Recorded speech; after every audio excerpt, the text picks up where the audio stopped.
महिला गोव्याच्या समुद्र किनाऱ्यावर पॅराग्लायडिंग सारख्या साहसी खेळाचा आनंद लुटायला गेली होती, पण तिचा हाच आनंद एका वाईट अनुभवात परावर्तित होईल तिला स्वप्नातही वाटलं नव्हतं। गळ्यात दोर अडकला आणि घडलेला हा सर्व प्रकार गोव्याच्या समुद्र किनाऱ्यावर घडून आल्याचं सांगण्यात येत आहे। साहसी खेळ खेळण्याच्या नादात महिलेचा जीव धोक्यात आला आणि तिनं आयुष्यातील सर्वात वाईट क्षणांचा अनुभव घेतला।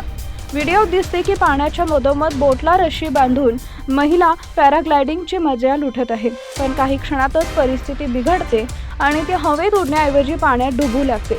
पॅराग्लायडिंगचा दोर तिच्या गळ्याजवळ आलेला असतो, जे पाहून ती घाबरते, वाचवण्यासाठी धडपड करते आणि हे संपूर्ण दृश्य पाहणं थरारक ठरते। सुदैवानं महिलेचा जीव या परिस्थितीतून वाचला, पण हा जीवघेणा अनुभव तिच्या मनात दडून राहिला। महिलेनं @DT सुष्मिता BR गौरव नावाच्या इंस्टाग्राम अकाउंटवरून व्हिडिओला शेअर केलेला आहे।